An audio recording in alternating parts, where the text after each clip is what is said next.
Fabulous. I'm your host, Jenna, and today I'm joined by a very special guest. I have my friend, Shelley.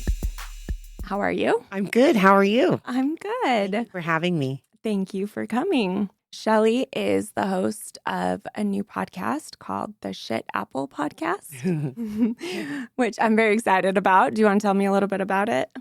We kind of just talk about a few things in our lives or whatever, kind of just totally different than what you're doing here, but we're going to be going on location. We have somebody to kind of help us go to maybe like restaurants or skin places. We're going to interview those people, but it's actually the form of it is comedy. I love It's going it. to be really funny.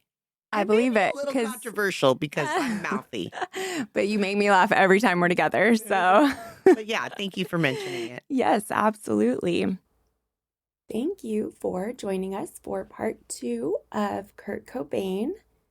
Part 1, if you haven't listened to it yet, go listen to it right now and then come back and join us for part 2. In part 1, we covered Kurt Cobain's life, growing up, his younger years, starting Nirvana, meeting Courtney Love, all the way up until his tragic death in April of 1994. We stuck mostly to the official narrative in part 1.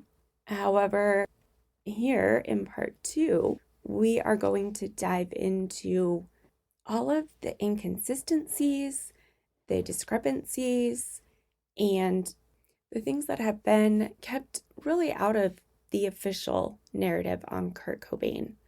We're going to start that off with talking about the suicide note. Shelley, will you start us off? Kurt Cobain's suicide note is one of the most analyzed and debated pieces of his life. Found at the scene, it was addressed to his imaginary friend as a child, Bada. Bada.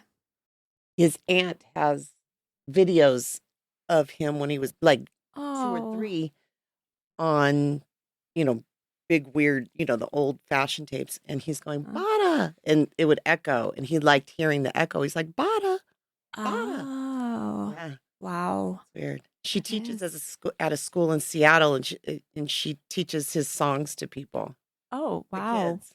That's really cool. I know, instead of like hot cross buns. Right. But the note itself is a complicated mix of emotions, grief, resignation, and perhaps even hope for peace. The note was written on several pages of notebook paper and placed inside a flower pot near Kurt's body. The handwriting was consistent with Kurt's, though some skeptics later questioned its authenticity, especially the final lines at the bottom. But in his familiar scrawl, the note was both poetic and haunting. Okay, so let's talk about the suicide note. Okay. What do you think? I think it's weird. I remember way back then when I finally saw the note. I don't know if it was on the news or something. I remember the first thing in my dumb 20-year-old head going, who wrote that part at the bottom? Right. It looks so different. It's so different. And it's so, not only it looks different, but it's totally off topic from what had just been written. Right. The note itself seems like he's quitting music or quitting Nirvana. Yeah. It doesn't read like a suicide note. Not at all. No, I will say there's a lady named Rosemary that's their attorney and actually godmother to Frances Bean. Right. I don't know if she is anymore, but right. She was. She was. She found, am I correct? She found an old piece of paper with Kurt's writing on it. And then there was this like practice sheet of words, like somebody practicing how to write like him. I read, and I will say that all of this from here on out is coming from a variety of topics and sources, and we will list them all on the blog. But I did read that she found it in Courtney's purse that she had left at her home. I mean, I was going to say, I don't remember exactly where, but that makes sense. It was in the home. I did see a picture of it, and it's letters It is. And it's almost like what you would do in kindergarten. Yeah. Where you're writing A's and B's, and then they're writing it like what he wrote. Like exactly. They would take his A and write it over and over yes. and over and over again. Mm-hmm. And even words together that he commonly used, it seemed like was being practiced. They sure didn't do a good job. No, no. They needed to practice more. Right. Because and that is the size and And it's, the suicide letter is very, very puzzling. It is. It's puzzling, and it seems like he was working on something, and maybe he wrote the whole first part, and then that last part maybe added on to make it seem like a suicide note, because let's read the last But part. it's very pro Courtney. Right. Whereas... You mean the whole note or just the end? The end. Yeah. Oh, yeah, absolutely. So the end says, it seems like he ended it peace, love, empathy, and then Kurt Cobain. And then under that it says, Francis and Courtney, I'll be at your altar. And then it kind of gets bigger and bigger. And the next line says, please keep going, Courtney, for Francis, for her life, which will be so much happier without me. I love you. I love you. With a really big exclamation mark on the end. Which is kind of not his thing. Right. No. That'd be like him, like in these days, leaving a bunch of happy face emojis. Exactly. That's not something he would do. Right. You know, I don't know. The kissy face emoji. Love you, love you. The hand hearts. Right. No, I don't know. It just seems it seems sus. It seems sus. Yeah. He has lines throughout it. You know, one of them talks about, I haven't felt the excitement of listening to as well as creating music, along with really writing for too many years now. Mm-hmm. And there's another one that says, I can't stand the thought of Francis becoming the miserable, self-destructive death rocker that I've become. Right. I kind of got like maybe he was changing his tone. Leaving Nirvana. We already know he was going to file for divorce. His attorney, Rosemary, said it. He called her 2 days before they went on stage, after or before Rome, I don't remember, and said, we need to... After? It might have been. Yeah. It was before rehab. Mm-hmm. The last rehab. Right. And said, we need to talk about the will. I need to change the will. Yes. Anyway, my point is, it sounds like he had planned on living. Mm-hmm. And maybe didn't want to be that representative of who he was to Francis. Maybe he was going to quit Nirvana, right? Divorce that's what it was. Divorce Courtney, and kind of just be like this cool, unplugged, acoustic guy. Right. I heard rumors that he had talked about trying out folk music. Maybe. Like totally different from what he'd been doing. I don't know. I don't know either. To me, that's a big one. I agree. And I feel like you can find as many handwriting experts that say it was him. Mm-hmm. And maybe he had taken some of that heroin and then wrote the end. And then you've got others that say there's no way that he wrote it, or especially the last part. I just feel like, I mean, we know how fast heroin hits you. Especially IV. Yes. Mm-hmm. Yeah. He didn't have time to hit up that much heroin, write a letter, and then kill himself. Mm-hmm.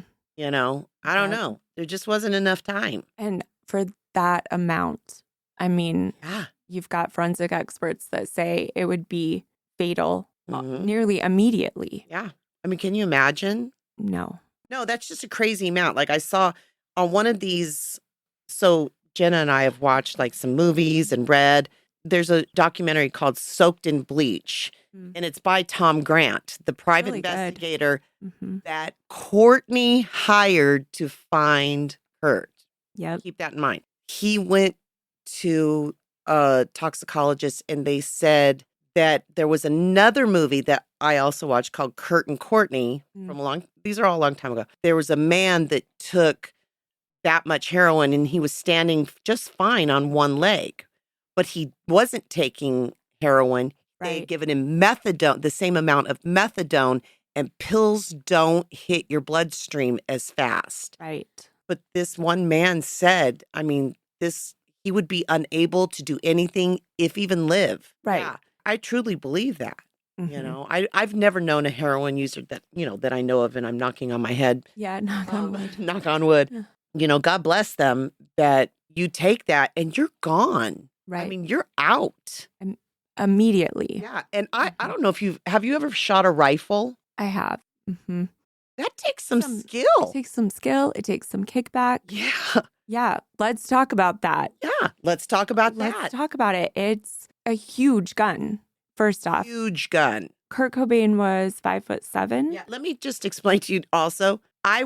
You might weigh more than him. Oh, yeah, I'm sure. He was less than 120 pounds on a good day. Yeah, he's so skinny in those He got made final fun of. videos. Yeah. Mm-hmm. So, I mean, I'm pretty strong. I won't say what kind of strong. My husband likes to call me, but it's funny, but Sorry, Oh anyway. my gosh. But That's I hilarious. really am strong, oddly, weirdly strong.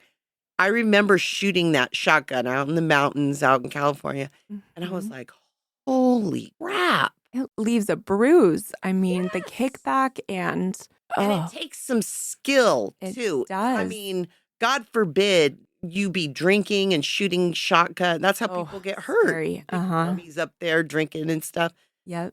I can't imagine taking that much heroin. Right. 3-4 times a fatal dose. A fatal dose. And then, let me just rattle off this little extra thing. Oh, yeah. And now it's super more into the bloodstream after you write the letter. Mm-hmm. Now you're going to handle I keep wanting to say rattlesnake. Yeah. The Arizona of it all. Yeah, but a shotgun. Right. And I just don't see that happening. Okay, first, I don't understand if you've already taken that much.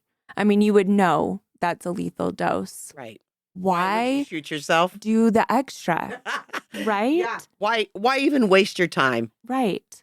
And along those lines, the ME, the medical examiner, wrote off that it was a suicide before even getting back the toxicology report, just based on the shotgun. Yeah. He didn't even know. They just looked at a man holding a shotgun and a note in the flower pot next to him and said, "Oh, this is it." So the shotgun, 45 inches. Jeez.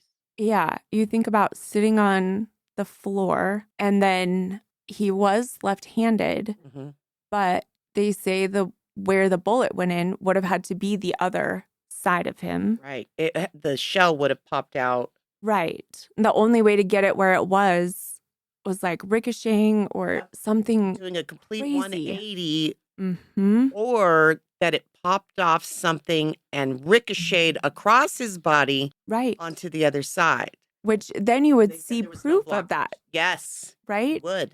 Well, if you correctly, swept for, if you had Dexter there, we would have figured this out. Oh, I'm just finishing season 6 of that. Of regular Dexter? Yep. Oh, I'm on a new Are you on the new one? Yes. Is it good? It's great. It's fun. I've got to finish this first. Yeah. And I can't wait. I love Dexter. I love Dexter. But yeah, I mean, a competent forensic expert would have known what happened. They would have just said, this is impossible. Right.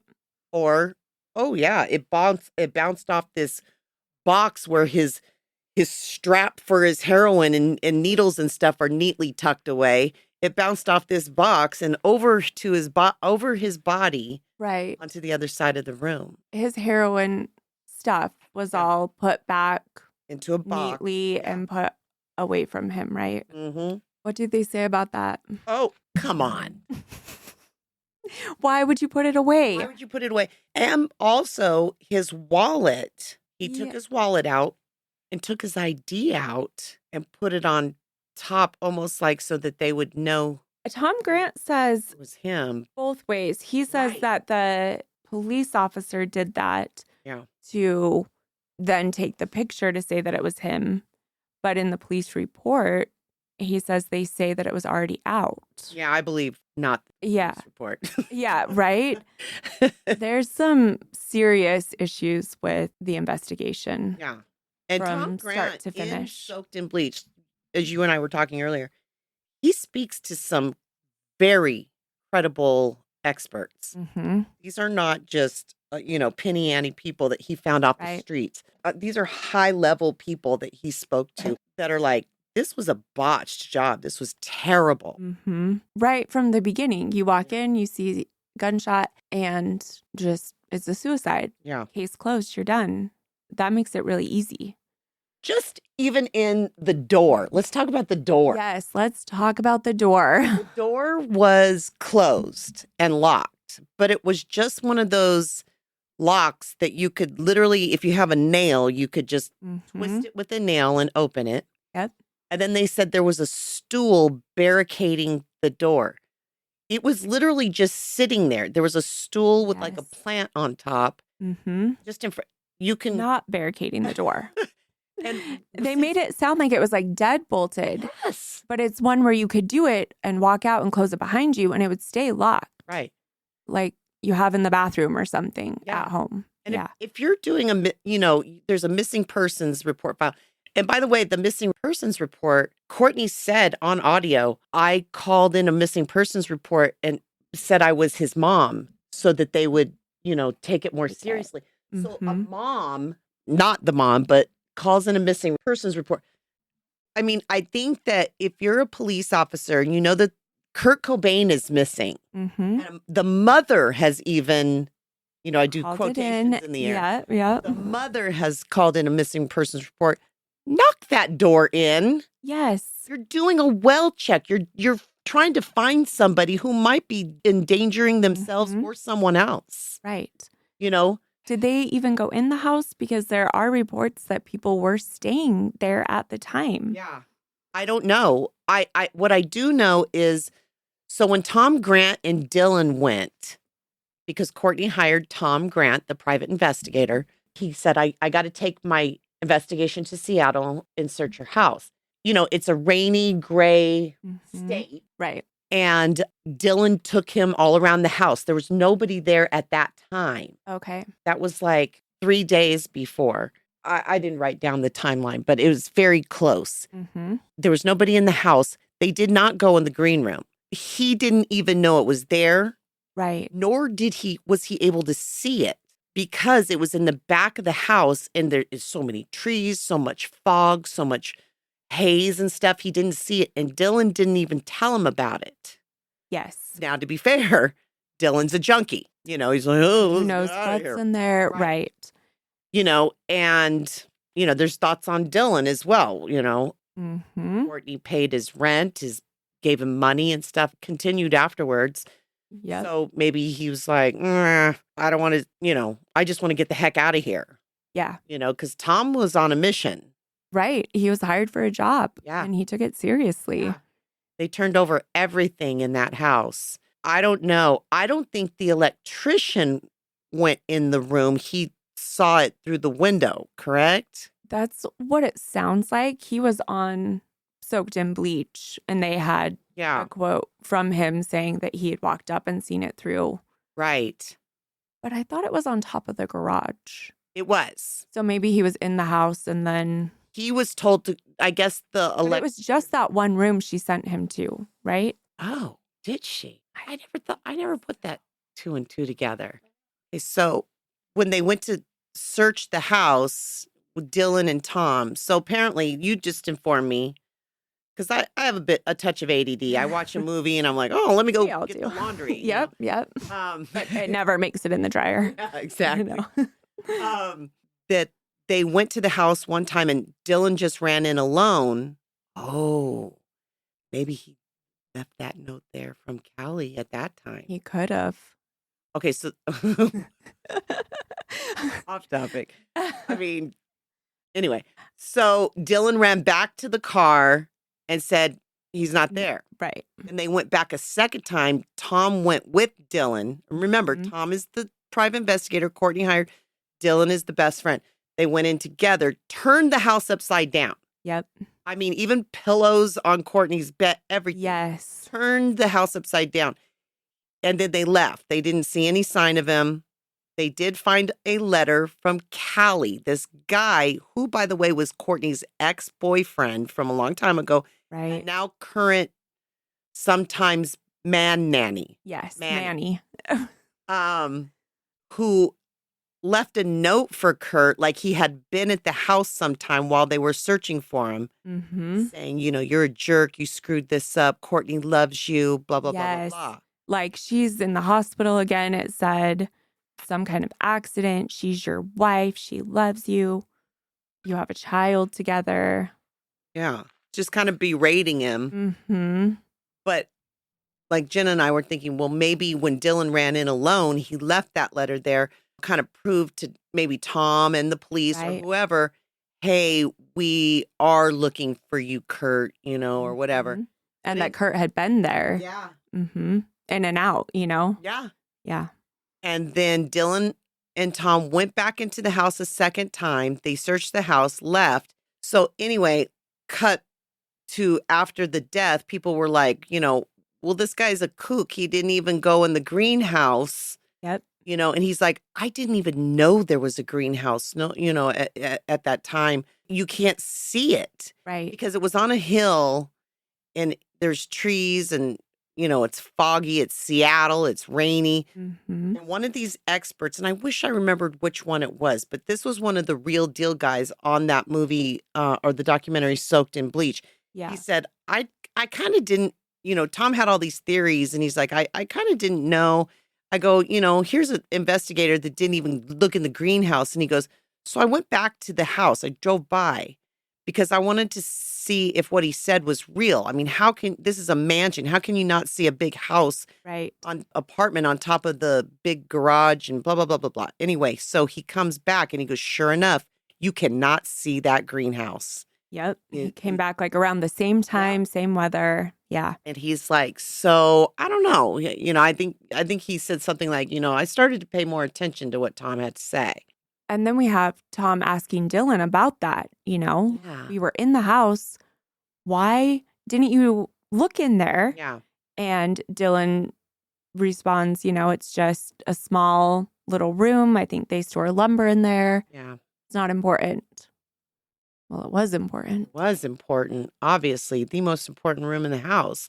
It almost feels intentional to not go in there. Oh, for if sure. You're literally, like you said, looking under the pillows. I mean, they found drugs under the mattress. Yeah. They were really looking everywhere. Yeah, they were. I don't know if I mentioned this before. Like Dylan, he and Courtney didn't get along on very great. I'm not talking well. You can tell I have a 10-year-old. He and Courtney didn't get along well during Kurt being alive. Right. They fought like brother and sister, maybe. I don't know. But he didn't think much of her. And then all of a sudden, he's kind of like flipped a switch and he kind of doesn't want Courtney he doesn't want to say anything weird. He doesn't want to get her in trouble. And then they find that, I guess there was probably a forensic, what are they called? The money people, a forensic, when they go through, they hire somebody that details every single thing that you've ever paid. Finances, yeah. And they find that she has been paying his rent, giving him money, supporting Dylan after Kurt left. I mean, died, excuse me. And why? And why? I mean, if you didn't get along with this kid, and why were you the one? So she handpicked Dylan to go with Tom. And she did not go. She did not go. She was not in rehab. She was in a hotel in Los Angeles. Yes. Would not Peninsula. Leave. She had to stay in LA for an alibi. Yes. That's my thought. Well, along those lines, how we were talking about the handwriting note that Rosemary found, it's said that she also found a second note reminding Courtney to get arrested during that time. And then one of the theories that I was reading, and again, this is all speculation. Of course. I mean, these are the theories that are out there. Public. Yeah, we're not making these up. No. And so she said she found that note. I read somewhere also, and I'll link it, that she got herself arrested with drug paraphernalia on her. Okay. But no drugs. So they only held her for a day. Yeah. And it was supposed to be the alibi. Right. But Kurt's body wasn't found. And so when they're not able to trace what day that happened, then it's, okay, I have to stay in LA. I need to check into rehab for a minute. I need to get business done. Yeah. And would not go look for him. Would not go look. Would not go to Seattle, where her house is. Yeah. It's her house. And she was in a hotel with her drug dealer and like rando friends. Mm-hmm. You know, I mean, if you're that worried about him, get up and go. Right. I don't get it. I was seeing if there was a term for forensics that investigates money. They called it a forensic accountant or a financial investigator. Yes, a forensic accountant. I was like, that's hurting my brain. I need to find that. I do want to point out that I think it's fair to say that when Courtney hired Tom Grant, I don't know, I just feel for this guy. He didn't know, he didn't even know who Kurt Cobain was. He had this little. Oh, really? Yeah. He said he had like this intern or little just worker guy. I say little, but I mean younger. Yeah. And when she called him, she says, I got your name. It was on Easter Sunday. Yes, April 3rd. Yeah. And she said, we're kind of famous. My name's Courtney Love. My husband, Kurt Cobain, is missing. And he was like, okay, whatever. You know, yeah, I'll come talk to you. And his intern guy was like freaking out. He's like, oh my God, I know him. Right? Wow. So he didn't have any dog in this fight. He didn't know if Courtney was great or Kurt was great or vice versa, you know? Right. And it's kind of overtook his life. It actually bankrupted him. Oh, I didn't know it bankrupted him. You know, Courtney has so much money, so many resources to sue people, and she can bash somebody's head in. Like there was a fight that she had at an Oscar party. I don't know if you read about this. I can't remember the lady's name. She's a journalist. And she hit her in the head with Quentin Tarantino's Oscar. Oh, my word. She never saw, she never went to jail, anything. She just has so much money. You know, people are afraid of her, especially like these people in, outside of Seattle that have nothing, even jobs, barely even jobs. You know, they're terrified of anyone who has money. Right. You know, I don't mean to be mean or anything, but I mean, even one of the guys that grew up with Kurt was interviewed in the beginning of the Tom Grant movie. He was like, life around here is you get your welfare check at the beginning of the month. The bars are busy. Yep. For the first 2 weeks. Yep. And then, and for the second no 2 one's, weeks. waiting for the rest. Yeah. Yes. You know, I get it that a lot of times standing up to powerful people or people with a lot of money doesn't work out well. Absolutely. I get it, but it's a shame that she did finagle her way into this fortune. It's so many, it's kind of like she gets away with whatever she wants. Seems like We're talking about Courtney Love. We're not talking about like Prince Harry. Right. Or, I don't know, a Reagan or a Kennedy. Or a Clinton, a Kennedy. Sure. We're talking about Courtney Love. And she just somehow, some of the descriptions and the quotes that they have from her are a little bit scary. Oh, yeah. I wouldn't want to go head to head. I wouldn't either. I mean, obviously I don't have Courtney Love money, but I don't know. Nice though. You sure would be nice. Oh, excuse me. Let me rephrase all of those times I said Courtney Love money. Kurt Cobain money. Right. Nirvana money. There we go. Yes. And I heard that when her daughter turned 18, she started getting her own proceeds. Like, so I think everybody in Nirvana, get percent, including Courtney. So Courtney is, Gotcha. Kurt. So when Frances turned 18, this is what I heard. I don't know if this is real or not. It's probably, who knows? Right. But when she turned 18, she got her, then now they had to split that. What is that, like, 15 something percent? Yeah, 16. Whatever. Yeah. That Courtney was upset. It's your daughter. It's your daughter, dude. It's your daughter. She had to grow up without her dad. I read that the daughter is worth $200 million now. Yeah. I mean, it's a good amount of money. Oh, I'm sure. And then, like you and I said earlier, she's married to Tony Hawk's son. Right. That's no chump change. I wonder if she's dug into this. I wonder. I mean, that's her I'm sure. mom, Yeah. you know? Who you grew up with. Yeah. Yeah. Now, I mean, I don't know. I mean, who knows what really happened, obviously. Mm-hmm. Who knows? But I encourage everybody to watch Kurt and Courtney, Mm-hmm. Kurt Cobain montage of heck and Yeah. soaked in bleach. And plus, Jenna will post like, The books and the. yeah, everything. Mm-hmm. Make your own calculations. But my husband sent me a YouTube video of this guy. What's Yes. his name? Oh, I I watched can't that. remember. Let's see. He says something totally different. Yeah, he doesn't think that Courtney had anything to do with it. No, he says that there were people there. Does he think, do I remember right? Does he think Callie killed him? I think he said Callie He struck said, him.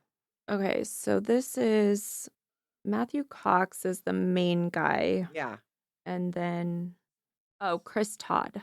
Chris Todd. Says Chris Todd, he's an investigative journalist. Yes. So Chris Todd, Mm-hmm. I guess he does other things, but he gets involved. He's an investigative journalist and he takes matters into his own hand. Now, I don't listen to him. My husband, he's a very thoughtful man. He's like, overthinks. And he thinks that, he's kind of 50-50 on this guy. He thinks he likes to hear his stories or whatever. Yeah. And, make his own conclusions. And that's what I also, encourage. Yes. But he says that there were like eight people there. Yeah. When he came back from rehab, he went home Mm-hmm. and they were there. They were like partying in his house, doing heroin. But Dylan was there and Callie, again, who was the one that wrote the note, like, you're a jerk or whatever, supposedly. Callie's girlfriend. And that after, like, Kurt just wanted to be alone. He ate his dinner, blah, blah, blah. And then he said, okay, you guys got to leave.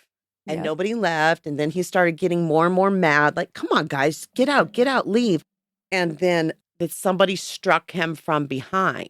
Yep. And maybe it obviously got out of control. Now, I was listening to this. I was very tired and I kept falling asleep. But there's somehow a McCulkin involved in this. And her last name is not McCulkin, but she could be, but she has a different last name. It's Macaulay's sister or cousin or something like that. Mm-hmm. She also died after Kurt died. I mean, I'm not saying right after, but they say she was there. Was that Renee? No, I don't remember. No. Bonnie Dillard? Who else was there? Danny Rich, Bonnie Dillard, Joe Burns, Jen Adamson, who was Macaulay Culkin's sister. So was she there, the Adamson gal? Mm-hmm. Yeah. And he's saying Bonnie Dillard was going to come forward, and now she's decided not to, and is trying to place all the blame on Jen Adamson. The McCulkin girl. Mm-hmm. Because she's dead. Right. That's interesting. Yes. Okay, so this guy thinks that Dylan and someone else he thinks are the ones that did it. Was Callie there? Oh, what was Callie's real name? Oh, I know, right? Callie Michael DeWitt. Okay, another thing I read did say that, and it was a different viewpoint than this guy. Okay, Danny and Dylan. I was listening to this morning while I was getting out the door. Yeah, and it's a lot. The names that he talks about are hard to remember. He did say he's having a book come out. I need to look and see if he did. There's apparently, like, people really like him. And I don't know. I don't listen to podcasts unless they are Bravo. Your podcast was the first non-Bravo podcast you. I ever listened to. Yeah. I don't know why. I'm very ADD. Yeah. You know what I mean? Yeah. I can't concentrate. I need something fluffy and sweet and cute, but I like podcasts. Me too. Right? Yep. And like, I've always listened to Howard Stern. He's always in my background, yes. And he's easy to come in and out of. You don't miss much. Yes. And then, but when you listen to some of these true crime stories. Can't miss a thing. You can't. At least I can't. I got to rewind and rewind. I do that too. I'm like, oh crap. I don't remember the last 5 minutes because I started reading and I don't remember anymore. Should we shift gears and talk about the issue with the fingerprints? Yeah, for sure. For sure. Tom Grant says that this is probably one of his biggest focal points is that there were no usable fingerprints found on the shotgun. Yeah. And he was holding it when he died and he wasn't wearing gloves. So why? Was it the investigators that... It sounds like somebody wiped it clean. Exactly. I mean, how else are there no Kurt gonna prints? wipe it clean after he shoots himself? Exactly. And his hand was still gripped in that whatever happens right after. So I'm assuming, so there were his prints on the gun because he was holding the gun. But I think that they're saying that there was no prints on the trigger. Am I correct? That, and I think like the barrel. In the barrel, which even just trying to maneuver it. Yeah, you can't hold it without holding the barrel. Right. So that's interesting. They had to have been wiped clean. Mm-hmm. Or they didn't even check it. But he says that they did. He also said it took them until May 6th. And then I do believe, am I correct? You probably know better than me. I don't know. On May 8th, they gave the gun to Courtney to melt down. I believe that I heard that quick. too. Mm-hmm. It's all quick. It's all quick. I mean, the toxicology report takes weeks. Yeah. They didn't have that back when they determined the cause of death. Yeah. But there's no way you died. I mean, I don't know. I'm not convinced he died of a gunshot wound. Me either. Right. Mm-hmm. And then even if he did, even if he used his toe, there would be a print. Right. Unless somebody went in afterwards or just planted it. That's true. Someone could have gone in after. Yeah. And but they couldn't get in because the stool and the locked door and that's the thing with so many of these. You can think of one scenario that makes sense, but then there's so many other points. Right. It's like, wait, but what about? It feels very planted. He was put there. Like maybe he died somewhere else. Yes. They should have swept the entire house. Yes. Both homes. For prints. And like he died somewhere else. He was put there. That happened. Mm-hmm. And then, they pulled this stool as they were leaving him in the room, this stool with a big tall plant to maybe obstruct the block view. The window or something. Yeah, because they were French doors with windows. Right. Is what I see from the, the various pictures and everything. And so, that's just kind of cut and dry for me. Yeah. Well, and there weren't prints on the shell casing either. But how to get them in. Right. Dylan said he left it with 3 bullets in it. I don't know. But you would still think there would be prints. So then it makes me wonder if they even really tried to get prints. Right. Well, again, in that movie, Soaked in Bleach, they said, even the chief of police of Seattle Police Department, who was retired, says that he takes like full response. I mean, he's like super cool. Yeah. And he's like, we didn't do a great job. Mm-hmm. What everybody did. I mean, and he's the chief, people report to him. Yeah. So his people didn't do a good job, but he threw himself in there. He's like, we didn't do a good job. And his one investigator was getting fired. Yes. Right after. Like his captain or something like that. Or he was the captain and his chief of police, something like that. And he was like, I was going to fire him. Yep. Because he embezzled $10,000 and then this hid evidence, stole evidence. So this guy that was in charge of this case has already embezzled, has already, taken bribes. Mm-hmm. And now he's the one investigating this one. Yeah. And his old boss says he did a bad job. Yep. And the sad thing is they didn't save any of this stuff to be able to go back. Yeah. And now that we have all of these new DNA methods and forensics has come so far in 30 years. I mean, look at the Menendez boys, or Mm-hmm. men. I have a friend. I will never say her name because she's very private, but she's an attorney in San Francisco. It's her life, Wow. what she does to get people off death row. Oh, wow. Good for her. Or, go through it and Mm-hmm. help them because they can't afford it. They've exhausted everything. Yep. And she has been very successful. And she says, I'll bet you more than half the people on death row would be Oof. off death row if we had what we have, Mm-hmm. what we have now then, Yes. you know?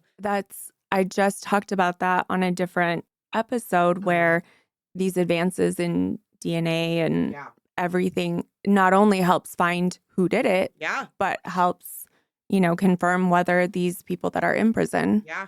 did it or not, which is really interesting. Right. And like even Ancestry. Yes. .com and 23andMe. 23andMe. Yep. That's how they found the Scottsdale Canal killer. Yes. Like I mean, Golden State Killer. Oh yeah. Yeah, that was one of the first. I did Ancestry just to, I'm adopted. I was adopted when I was young, and I don't need to find my family or anything. But I was like, well, maybe there's something on there like Medical history. Yeah. Like, I have a history of breast cancer or something like that. Mm-hmm. And Bill's like, don't do that. What if Cameron or Layla kill somebody? Yep. Dear God. Okay, so Cameron and Layla, don't ever kill Don't do anyone. that. I know. I'm like, Mila, you've got it on both sides. Yeah, no So, kidding. I mean, I haven't, but I know both my mom and, my husband's mom have. So, Oh my God. it's going to be traced right back to you. Sure.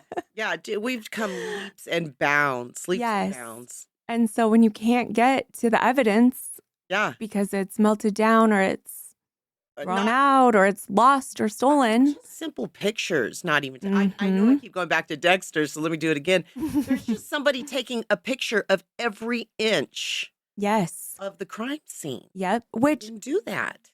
They took some and then they weren't developed for more than 10 years. Oh, wait, you're right. I'm sorry. I forgot. That's my old knowledge. My new knowledge is 13 rolls of film were not developed. Yes. Why? Why? What? It doesn't make sense. Make it make sense. Make it make sense indeed. Oh, well. Bizarre. Coming full circle, the fingerprints. Mm-hmm.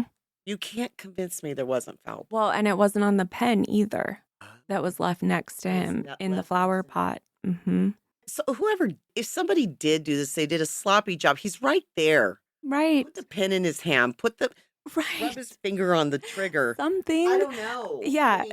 I mean, it's a good thing when people make those mistakes, but at the same time, You're left with nothing. You're left with nothing because it doesn't trace back, and then it leaves this such a mystery.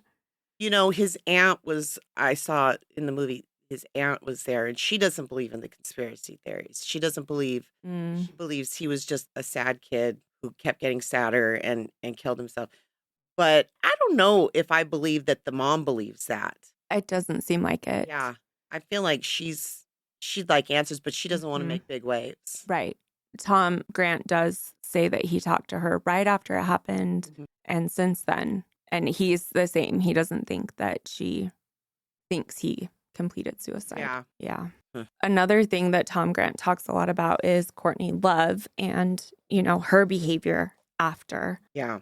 Just saying, it was inconsistent with her actions the whole time were inconsistent. Yeah. And she would tell him one thing and then something totally different that didn't make sense. Yeah. And just the way that she handled between, April 1st and April 8th didn't make sense. It didn't make sense. And like she was saying, that suicide letter never came. Yes. So the second letter that they found, she just blurts it out to him, right? Yeah. One day that she has the second letter that was in a legal envelope that was left under the pillow for her. And we can hear her talking to Tom Grant. Yes, he recorded all of his calls. His conversations. And he says, Courtney, I looked in your bed. And she's like, it was there. And he's like, no, it wasn't. Nope. Me and Dylan turned that bed upside down. She goes, well, you missed it. And he goes, no, I didn't. Nope. He goes, the day you're telling me that there was a suicide letter there on the day. Because they were there on the 7th. Yeah. And then he's found on the 8th. Right. He goes, on the day I was there, it was not there. And he was dead, they're saying, on the 5th. That's what they're Yeah, estimating. what they're estimating. Yeah. And he goes, it was not there. Mm-mm. Somebody put it there after. And she goes, no, it was there. And he goes, all I can say is, okay. If or you whatever. say so. If you say so, Yep. yes. If you say so, Courtney. Yeah. Yeah. That's bizarre. It is. And he says she gave him false information Yeah. the whole time. The whole time. With that letter, she said, I will get you that letter, right? And she never did. She didn't at first. And then he went to her and he's trying to read it. And he says, I can't make this out without my glasses. I'm going to make a copy. What Yes. was it that she was supposed to get to him and she never did? And she's making things up. And she goes, oh, I have proof of it. And she goes, you're going to owe me a big apology. And he goes, I'd be glad to give it to The you. autopsy at first, but I don't think that's what it was. But that was another thing where she was saying she had the autopsy with all of the details because he couldn't get it from the police. He wasn't part of it, especially while it was still open. And I think there was something else too. Oh, yeah. I mean, she just kept giving him all kinds of information, just like, okay, so we already talked about how she filed a missing person's report in the mother's name. Right. And then she won't leave the hotel. In LA. She's like, I got business and blah, blah, blah. And her attorney says she has no business. Yep. There's no, She doesn't need to be here. No. She's like, why doesn't she go? And for a while there, she didn't want him to go to Seattle. Right. He's like, I have to go to Seattle. I need to go look for him. We have to. And then finally she said, yeah. Yeah. But wouldn't go. Take Dylan. Yep. Mm-hmm. I only want you talking with Dylan. And when they got to Seattle, she wouldn't talk to Tom. She would only talk to Dylan. Yes. And that's who called Dylan when they found the body. Yes. Courtney. Yes. Mm-hmm. Oh, the credit cards. Yes. She canceled his credit cards and said that he had no way to get money without them. And then she made him go through with the credit card company and try to find out where purchases were being made, who was making them. Yeah. And he quotes in Soaked in Bleach, he says, well, you call them. Yeah. You don't need to pay me to do this. Yeah. And she said, what, is $50 not enough money for you or something? Just irritated that he won't just go do it. They say that his card was still trying to be used. Yes, after he died. Mm-hmm. I don't know if they found out who did that. I didn't see. No. That was strange. Like a couple of times. Mm-hmm. Yeah, a couple different places. Yeah. Tom has put out all of this information. Yeah. He has a website. It's called CobainCase.com. And she hasn't sued him. She hasn't sued him. That's so crazy to me because she threatens to sue everybody. Yep. And I guess when you have audio proof, right, what can you do? When you have that and maybe you don't want the rest of it to come out. Yeah. Like it would in a court case. Yeah. Let's talk about Eldon Hoke. Kurt Cobain's death, like we said, it's always been surrounded by mystery. There's a few figures in this narrative that are strange, but none seem as controversial, I don't think, as Eldon Hoke, better known as El Deuce. Oh. I was like, what? The shock rock musician. Yes. He claims that Courtney offered him $50,000 to kill her husband. Yes.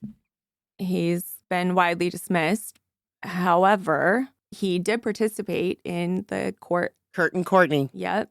And before that came out, but after he gave his interview, very shortly after, he was found dead on the train tracks. Decapitated. Yes. Yeah. And, there are conspiracies out there that they didn't know he had already done that interview. It happened before it was supposed to happen or something, and they were trying to keep it quiet. I don't know. I don't have more details on that, but I feel like it's a very tight-knit world, right? Hollywood and music and everything. And she knew. Okay, so if on one hand, let's play devil's advocate. Yeah, she might not have known. Nobody may have known that he did it. It was very fast, and he died very fast after the movie, right? Yep. But she knew everything else. She got MTV involved in that movie, Court and Courtney. Kurt and Courtney. She Yep. got them involved. To have a better control over it, right? Better control over it. She got all of the people that were financing it, because it's a documentary, you have financiers, Yep. to pull out of it. Oh my. And that's how she got them to pull out of it, is she got MTV to call these financiers and say, do not have anything to do with this. So she knew they were filming. Right. She knew what was going on. So there's little people, and they'll do anything for $1, right? Yep. So, I mean, El Duce, am I saying it right? All of a sudden, now I can't remember. Yeah, El Duce. I mean, he wasn't hanging around the most upstanding people. I'm sure somebody would have turned on him, for $1,000. They would have been like, here you go, Courtney. Yep. Guess what? Or whoever. Well, and he claims that he said he couldn't do it, but he had another guy that could. Yep. Alan Wrench. Yep. And he wishes he had. Yes, because he said that. Shortly after this, Alan Wrench buys a new house, buys 2 cars. Yep. And he says his name on the movie. Yeah, he calls it out. I was like, whoa. Yeah. Pretends like it's not, like it's a mistake. He goes, talk to my friend Alan. Oops. Right. He's a big dunce. You know what I did think was weird, and I don't think I noticed it a million years ago when I first watched it. I watched it this weekend. I noticed, okay, so I don't remember what the guy's name is of the movie, the documentarian, but he's the I have it. Princess Di guy. Nick Broomfield. Okay. Nick El Duce kept saying, or he said it like 2 or 3 times. He's like, I might talk more if you get me some beer. Where's the alcohol? Stuff like that. Oh. Why didn't they give him more alcohol? Right. Let's hear what he has to say. And he goes, and that seemed to be the end of the interview. And I'm like, wait, you better walk him in your car or go grab send someone. Whatever. I don't know what he would have drank. He looks like a 8-ball type of guy. Yeah, I could see that. Some kind of 40 ounce malt liquor. But yes. I will say that I thought that was weird, because he didn't really, he got up on stage at the ACLU and was like, I want to know why you gave this award to, he was pretty ballsy. Yes, out there. But all the guy asked for was alcohol. He didn't even say, hey, you're going to pay me a couple $100. He didn't say anything like that. He's like, I might talk more if you get me some alcohol. And no. That was weird. That is weird. I wonder why. I wonder if he was scared or something, or like he didn't, there was something that felt off. Right. I'm sure you have spidey senses when you go out. It didn't look like that was like, he was with Divine Brown's pimp. Yes. Drove him to this place. Oh my gosh. I forgot. Yes. Oh, yes. So you're probably not in the best of hoods. My mom has a home in Riverside. Oh, okay. It's up on a hill. Yeah. It's surrounded by, $1 million homes, and blah, blah, blah, blah, blah, right? Yeah. It's like Los Angeles. There's hell. Yep. There's okay, and there's gorge. Yeah. Right? Right. Same thing. It's an old city. And my mom has a beautiful home up there. But you can go down in some place. Now, you're going to get some good hole-in-the-wall burgers and tacos in these places. Yes. But you want to stay low and drive fast. Okay? But especially probably in the 90s. Yeah. Yeah. Oh, yeah. When everybody thought they were a gangster. Yes. Yes. I just thought that was very strange. And that's one of the things I wanted to ask you about. Did you notice that? I was like, that was quick, and it could have been more. Yeah. So I don't know. I thought that was weird. I wonder if I can find that. He'd tell him some information that will put him in danger. Possibly. But he did. Yeah. It says it was just a couple days after filming his interview that he was struck and killed by a train in Riverside. How do you not? I can see he was foolish. I could have seen him playing. Reports say that he might have been intoxicated at the time, which doesn't help. But April 19th, 1997. But that's weird. It is. That's a weird way to die after you've just called out Courtney Love in a and, documentary. Alan And Wrench. Alan Wrench. Mm-hmm. And probably everyone that was in that orbit. Yeah. Yeah. There's someone else that said their conversation happened in December outside of a shop, and the store owner heard some of it and heard the guy say, no, I can't do that, but maybe someone else can. Oh, he heard El Duce say that? Mm-hmm. Yeah. I don't know if that's backed up in other places, but It's funny also, he said, you have to come out to Riverside to see him. He's not scared of Courtney. mm-mm. I wonder what he meant by that. I wonder if they ever had anything to do with each other in the past. Right. How she is asking him in the first place. Yeah. They're like in the music scene. Mm-hmm. He's not in Nirvana and No. music scene. No, totally different. Yeah. Yeah. That's alternative. Well, I don't know. I don't know what that music. Grunge. But I don't know what his music was. Yeah. It was crazy. Yeah. He's a Maybe weird guy. connected by a friend or, if she's talking to other people. Yeah. Yeah. I don't know. Yeah. It's a weird offshoot from this whole story. It was very weird. Yeah. It doesn't seem like Tom Grant addresses that. I didn't really see. Yeah. And it seems like his theory is different from some of the others. Yeah. That are out there. He didn't really go into El Duce at all. Mm-mm. He's still updating all of that stuff. Tom Grant? Mm-hmm. This has taken over his life. And yeah. God bless this guy. Right. He wants to see justice served. He right? does. And he, like you said, he didn't even know who he was in the first place. And it's not like there's a payday at the end of this. No. Nobody's going to say, here, Tom Grant, you've just won a Publishers Clearinghouse. Mm-hmm. Yeah. He's not going to get anything out of this. It's like it's driving him mad. Yes. Like it's that brain itch that you just can't get to. I feel for him. Yeah. I don't feel that passionate about it. I think it frickin' sucks. Absolutely. I think a lot of things frickin' suck, but those aren't the things that wake me up at night, right? Mm-hmm. Probably you too. You're not like Kurt Cobain. No. Maybe now I will be, though. I know, right? Gotta add it to my Google alerts. Yeah, and that too. But I tell you, this guy, he's doing God's work here. Mm-hmm. I don't know why. I don't know if he has a family or what. Like, if I was his wife, I'd be like, I get it, honey, but let it go. Right.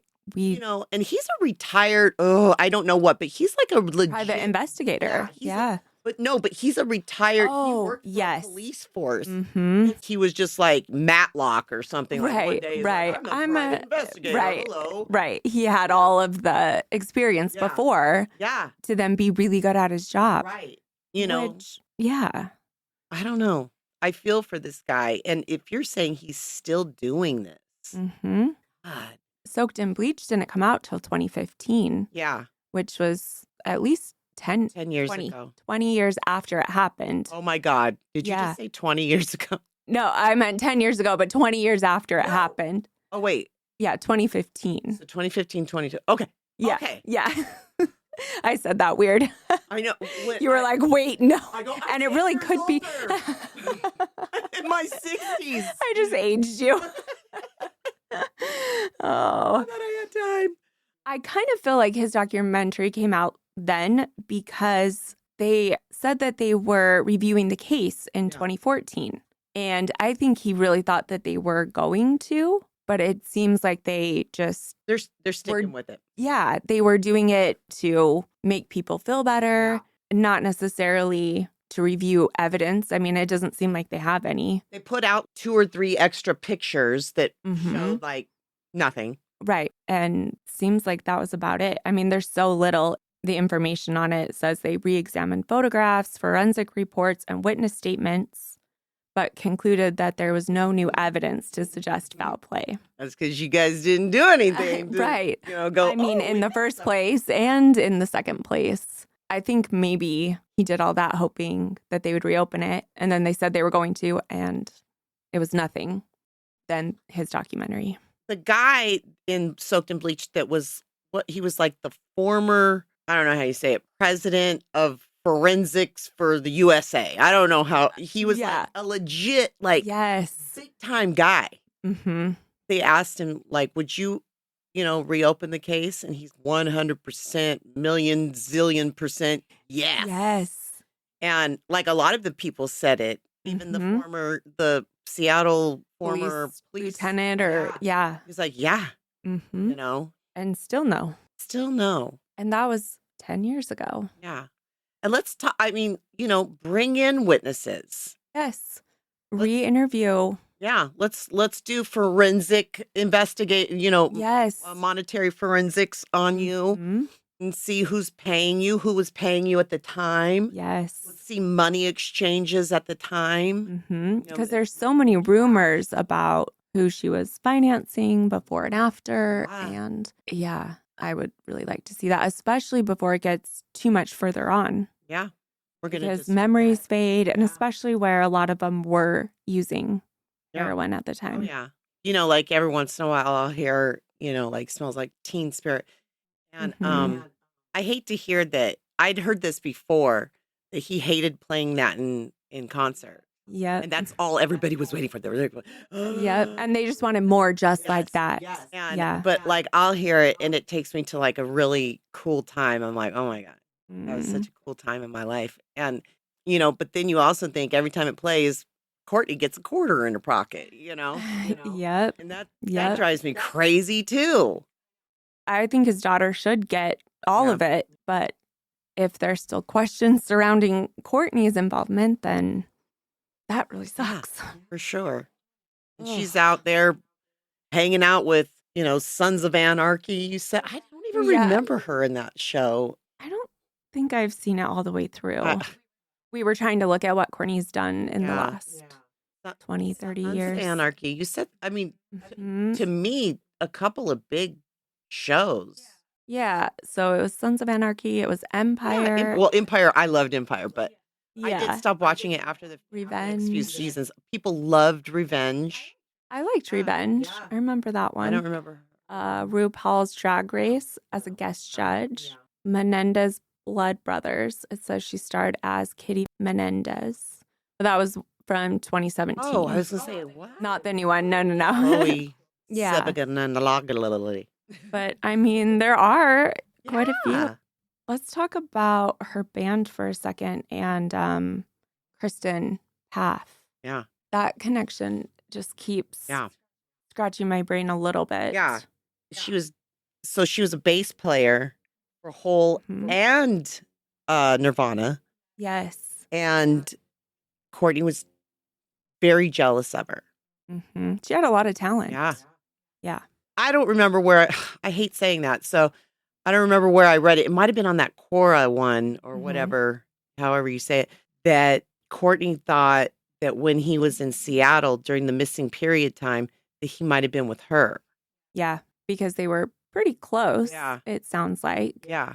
And after he died, she left Seattle. She went back home and went to rehab. Yeah. She had quit Hole. Yeah. And joined a new band.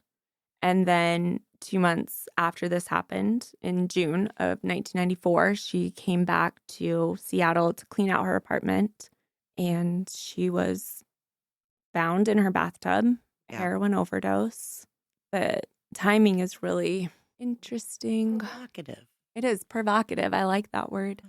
It is. I almost said precarious, but provocative. Provocative is better. Precarious would be wrong. Yeah. Shelley. Wrong. Yeah, that's a strange one. Yeah, I don't know what further connection. It's really hard to find more information on her. Yeah, it is. It's hard to find any information. Because I also tried finding information on Jackie Ferry, who was the nanny at the time of their last nanny. Yes. And who says that he was in a good place when he saw Frances Bean in rehab. She said at home it was hell because they were always talking divorce and the will and, fighting. He's like, I'm going to write you out of the will. And I mean, blah, blah, blah. She said it was draining on her. And she was terrified to be interviewed, by the way.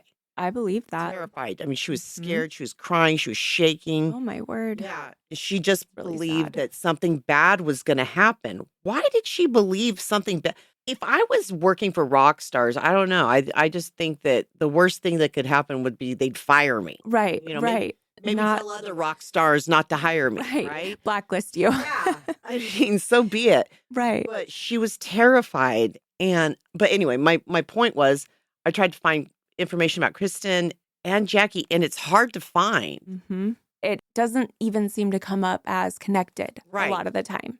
So one time I Googled something, I don't know what word mixture I put in Jackie Ferry, and it came up, is Jackie Ferry still missing? And I go, Oh, no. what? Yeah. And I went to push it. And of course, I pressed the wrong, you know how all the Mhm. suggestions come up, and I pressed the wrong one. And then it's gone And I forever. couldn't get it to come back. Oh. Yeah. I couldn't find it. And I was going crazy. And come to find out, there is another Jackie Ferry, and her last name is Farry, because I was misspelling it for a few minutes. Gotcha. And then I did that. That was the first time I did it in correctly. Mhm. And that's what came up. Huh. So I don't know.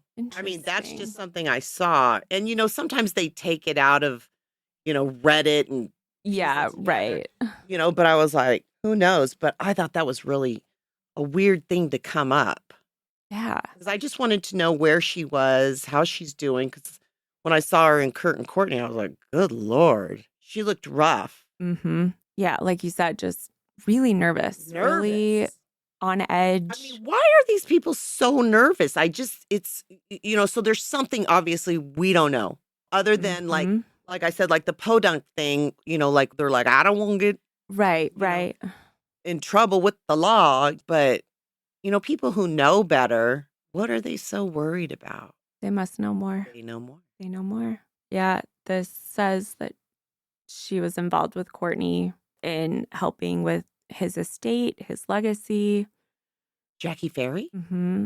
the chaos that surrounded Courtney and Francis after his death. Wait, so they stayed close afterward? Yeah. It says they were longtime friends, and her role went beyond that of a nanny. She was a confidant and part of Love's personal and professional life. After he died. Mm-hmm. See? Yep. She flipped. Yeah. Like Dylan. Yep. And now You watch Kurt and best Courtney and friends. see what she says Mhm. about Courtney. She said Kurt was not allowed to be himself. Oh, And wow. she controlled everything he did and said. That makes Contro- sense with their controlled even personality. Yeah. Even she said he was allowed to love Frances Bean as much as she allowed him to. Oh, that breaks my heart. Right? I was like, Ooh. what? Yeah. She said that. Wow.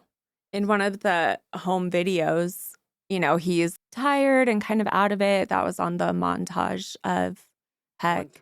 Yeah. hmm And he's holding Frances because she's wanting him, and Courtney was trying to give Frances a haircut. And he just seems dazed, like just kind of out of it. And she's like, you can't let her see you like that. You can't let her see you in this kind of space. And he's like, I haven't done anything. I'm just tired. I was out doing a show last night. She's like, well, you can't hold her anymore. You can't be like this around her, which kind of goes to what you were saying, Yeah. how he's allowed to interact or how much he's allowed to love her. Yeah. Yeah, that's really So sad. that's weird that she would say bad things about her, but then carry Mhm. on a Help with everything. relationship. Yeah, exactly. Oh, Wow. there's so much to this. You really could do 9 episodes. Why are you so good? I look for Jackie Ferry. Now I'm fascinated by you. By me. You're always I like doing research. Yeah. I'm terrible. No. I'm terrible. I have to have my one thing. I have to put everything in there as I find it, or I won't Yeah. remember. I have to Oh yeah. write it, say it. But yeah, I don't know. I mean, I like to do it and I like to read and stuff, but it's a struggle for me to get there. And then I'm like, oh, I'm bored. Let me find something else. And then Yep. One to the next. Yeah. Yep. Well, sometimes I think the deep dive is a problem because then my episodes are 7 hours long. That's okay. Oh, my one that I started writing all of a sudden ended up being 4 episodes, and I did not intend for that. Which one? Christine Franke. Who's that? She was killed in 2001 in Orlando, and her case was one that was solved by genetic genealogy in 2019. So it took a really long time. They had almost no evidence. He had left semen on her, and there were no matches in CODIS or anything. And finally, they were able to build out his family tree and find him. Really? Mm-hmm. It's interesting. It is. Yeah. Orlando's hell. I know. Why do we go there every year, Shelley? I wanted to tell you real quick. I also have a run-in with the Scottsdale Canal Killer. You did? I did. Oh I parked next to him at a comic show and talked to him. You're kidding. I'm not. And he talked with Layla. Oh, my word. We took pictures in front of his car because it was all decked out like The Walking Dead, and I was obsessed with The Walking Dead. Yeah. And I remember posting it on Facebook. This is when I used to post pictures and stuff. Yeah. I rarely do anymore. And I was like, look at what, but I was so excited because it was Walking Dead. Mm-hmm. And so they found him, and I didn't know. I was like, who's the canal killer? Yeah. And my friend. Your friend. Well, don't.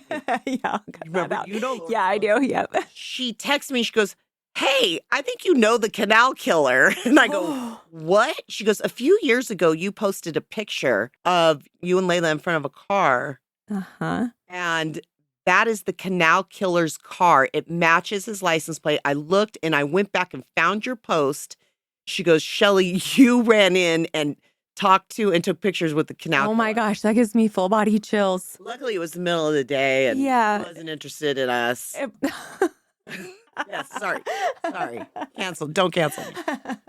But, yeah. Isn't that crazy?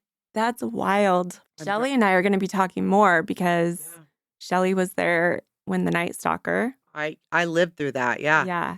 So we're going to deep dive that episode. Yeah. And we're going to talk about Biggie and Tupac. Oh, for sure. Yep. O.J. Simpson. O.J. Delicious. Yep. All delicious. It is. One of my favorite players of all time. Michael Jordan. Well, okay, no, but for sure. But was Marcus Allen. Oh. Yeah. And I always say my favorite number is 23, and I say 23. I was married, proposed to, and something else on the 23rd. Oh, that is your number. It's weird, right? Yeah. Michael Jordan's 23, and it's backwards Magic Johnson and yes, 32. And backwards Marcus Allen. Oh my gosh. I always say that, right? And then Marcus Allen and the whole OJ thing. Mm-hmm. Do you know Smart? I mean, she had a little tiff, not a tiff, what do you call it? A tete or whatever. I don't know. I'm just trying to think of a little, like she was a Raiderette. Right. And she said he just wasn't that nice. Interesting. In that moment. She says it's not a big deal, but I can't wait. So I was like, I got to hear this. And she goes, I think I already told you. And I go, I must have blocked it out. Tell me again. Yeah. I was closed-minded. I'll be open-minded. And so, I'm getting ready to hate him now. Yeah. Oh, that's hard. Yeah, I'm prepping. You're prepping. Yep.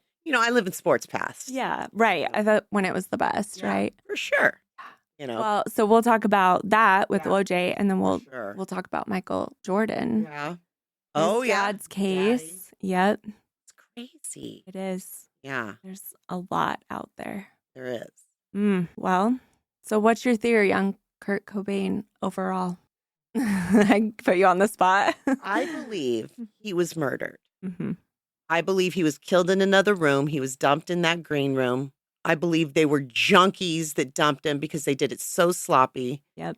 And I believe that the Seattle Police Department was either paid off. Mm-hmm. And the ME.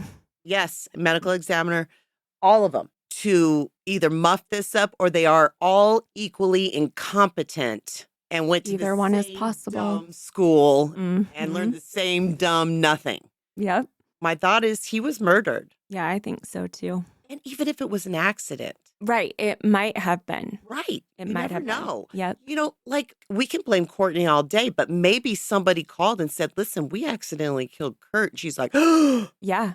here's what you do. Maybe she was trying to cover up for her friends. Maybe. I mean, And devil's it's advocate possible here. she didn't even know Yeah, if he for was sure. there and know? she just maybe didn't want to be implicated Yeah, and be in the same city as him, not knowing what was going to happen. right. So Yeah. many, yeah. I mean, knowing that he bought a gun, bought Mhm. shells and stuff, she's probably like, I know she it's at could've- the house. Yeah. Mm-hmm. So I don't know, but either way, I believe there was foul play. Yeah, I think so too. I would love to see it reopened. Me too. I think a lot of these things could be reopened. I want to know what's going to happen with the Menendez brothers because I feel like their outcome maybe we should write Kim Kardashian. Okay. Oh, this is Washington. She's going to be is she already an attorney? Yeah, she is. She is. Mm-hmm. She started this whole Menendez. I mean, I don't know if she started it, but she made it popular. Right. I wonder if she can make the Kurt Cobain thing. Oh, she could. Yeah. Absolutely. I mean, she didn't care, but Mm-hmm. would she want to take on Courtney Love? That's kind of a clash of, Right. industry people. I mean, Kim is the Titan. Right. She's Goliath. 100 times more money. Yes. Yeah. But it would be interesting to have it reopened. It would. How do you do that? I don't know. I mean, especially where it's not a cold case Mm-hmm. because they closed it. So, yeah. What is your theories, Miss Jenna? My theory is very similar to yours. I do believe there was foul play. I don't believe with that much heroin that you could then, I almost think with the suicide letter that maybe he did write the first part to fans. Yeah. She didn't want him to quit music, or they found it and thought, we could use this. Right. And added that ending. Right. And yeah, I don't know if she was involved or not, but her behavior after is weird. However, her behavior before, she's a heroin addict. Also weird. Yeah. Right. And so whether she's just opportunistic, took advantage of what happened, or didn't want to be divorced, I'm not sure. Let it be known, we didn't talk about this, but her father believes he doesn't believe she did it. He believes Kurt was murdered. Mm-hmm. And he wrote a book about Courtney. Oh. He's written a couple books. Oh, I'm going to read those today. I don't remember his name, but it's Courtney Love's father, real father. And he was like, I don't want her money. I don't need her money. I just want what's right. But he's also a little cuckoo.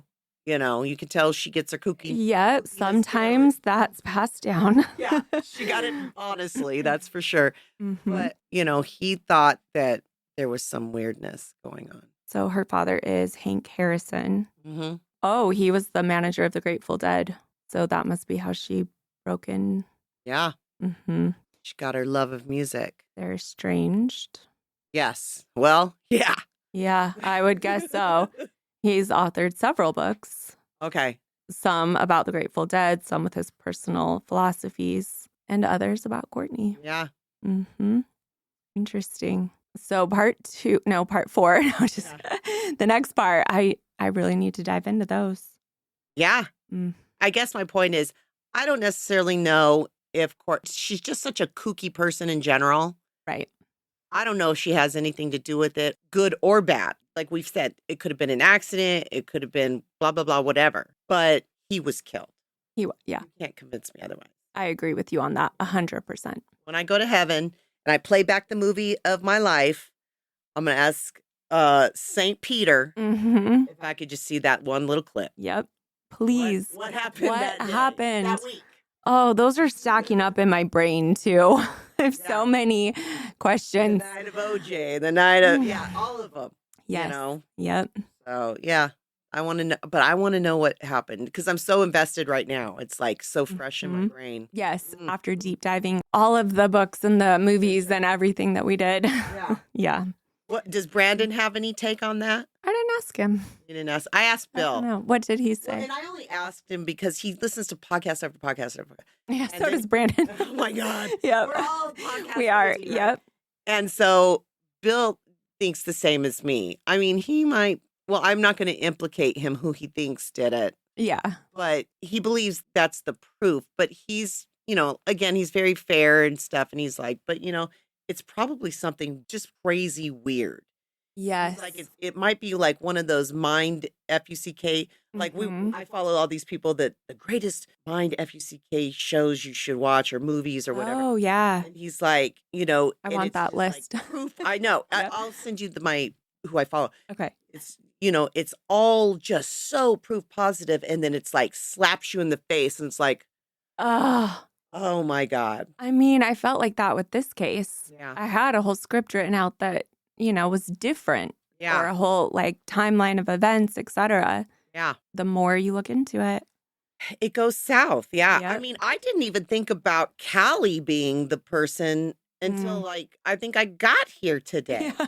Right? Right? Yes. You're telling me There's- his girlfriend's throwing up on the lawn, Yeah. and he spent the night with them, Mm-hmm. right? In the Yep. house. Yeah. And then they both have to go spend some time in rehab because you can't interview somebody in rehab. Oh, makes sense. Mm-hmm. They wouldn't. Right. And so they avoided any kind of conversations for a while. Yeah, lucky them. Yeah. And it was closed so fast it probably didn't matter. Ugh. Oh, well, Well, here we are. I know. Is this the end? Maybe. I thought it was going to take a couple days. It might. We think could we- talk more. think we solved it. I think we did. I think so. I am very proud of us. send us Oh, yeah, please. Send everyone else one. Yes. Oh my gosh, yes. Well, if you're listening, I want to know what you think. Yeah. I want to know if there are theories out there that we missed Yes. so that I can deep please. dive those. Absolutely. I want to know if you remember where you were when you heard about it. Mm, I want to know your memories of Nirvana. mm, Yep. We'll celebrate Kurt yes. Cobain. Should be here. He should. That's really sad. Yeah. All right. Tell them your podcast one more time. Oh, on Instagram, I'm at the Shit Apple Podcast. And Shelley is one of my most favorite people Aw, and thank one of you. the funniest people that I know. So Aw, thank you so much. go follow her. And I wasn't able to be very Enjoy. funny today. So when you come well, on my true crime is a podcast- little bit less, Yeah, but for sure. But it's very interesting. It's very It is. It's very oddly fun. yeah, Are we morbid? it is. Yes. That's okay. It's one of my favorite podcasts too. It's called Morbid. When you oh really? Yeah. Oh, It's Lord. great. When you come on my podcast, we'll get to hear you be silly and fun. I would like that. Yeah. That would be I very think that fun. Everyone would like that. Yeah, because you are fun. Oh, thank you. Oh yeah. Well, I look forward to that. Yep. Me too. All right. Well, do you know the end No. of mine? The end No. of mine? I always say refuse to be clueless, careless, or caught off guard. And Yeah. then your response is not today, murderers. Not today, murderers. Yep. So remember, refuse to be clueless, careless, or caught off guard. Not today, murderers. Thanks for listening. Bye. Goodbye. Yay, we're so fun.